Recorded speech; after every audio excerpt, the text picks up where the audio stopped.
Start. In the extraordinary situation created in the wake of the partition, it became necessary to enact a law to deal with the properties left by the evacuees. In the first instance, various state governments enacted their own laws. The central law on evacuee property was enacted in 1950. With the gradual return of the conditions to normalcy, it became possible to relax the provisions of this law. In 2000, the provisions relating to intending evacuees were done away with, and the procedure for confirmation of sales under Section 40 simplified.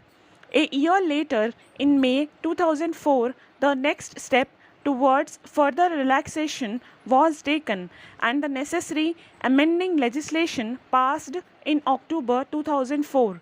The amending law provided that no person could be declared as evacuee for any action of his after the abrogation of the law. It also provided that no notices could be issued after the expiry of 6 months from the date of its enactment, that is, after the 7th April 2005. In May 2005, we found that nearly 2 lakh cases were pending under the Evacuee Property Act and the Allied Act relating to the separation of evacuee and non-evacuee interests in composite properties. The size of the problem was thus fairly large. So long as large number of cases remained pending, thousands of persons who were involved as parties in these cases would remain in a state of uncertainty. We thought that it was our foremost duty to ensure the expeditious disposal of these cases. We therefore studied the working of the Act to look for any relief which could be afforded to the members of the minority community within the four corners of the Act. We found that about 9,000 Muslims had applied for the restoration of their properties under Section 16. It was urged that the officers of the Custodians Department tended to insist on very rigid proof of continuous stay in India in the form of ration cards. Instructions were therefore given not to insist on ration cards and to accept other collateral evidence as proof of residence in India. Even oral testimony of respectable witnesses living in the neighborhood could be accepted. For the disposal of the pending applications, 3 special officers have been appointed in the ministry. Another matter which came to our notice related to persons who had occupied vacant evacuee properties without permission, taking advantage of the abnormal circumstances prevailing after the partition. It seemed unfair to us that after all these years, large scale dislocation of these persons, many of whom were Muslims, should be caused by asking them to leave the houses.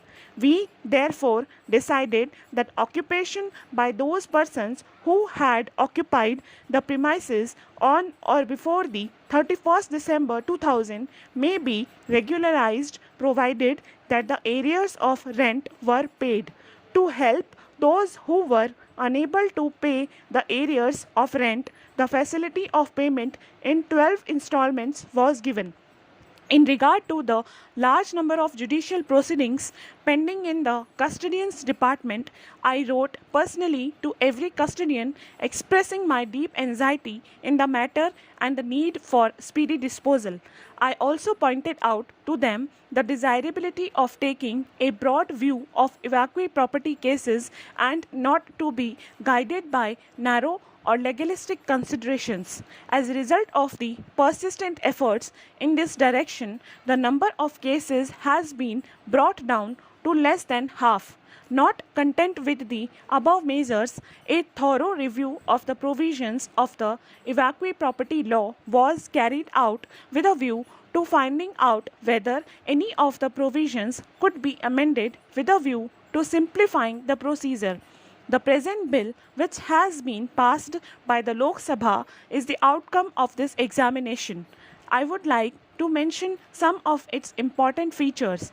Another matter which came to our notice was that the custodians were sometimes using the provisions of Section 6, which empowers them to exercise superintendence and control over the subordinate officers, to reopen cases already decided under the provisions of the Act. In order to obviate improper use of this section, it is being made clear through clause 2 of the bill that the custodian will not question judicial orders passed by the subordinate officers under the general powers of superintendence and control. The power of superintendence and control of the custodian general is, however, being retained.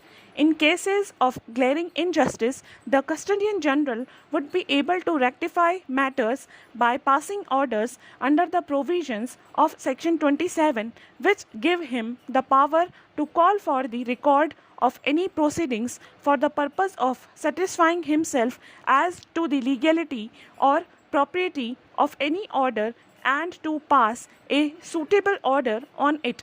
It has been provided that the custodian general should be able to condone delays under the Indian Limitation Act. Stop.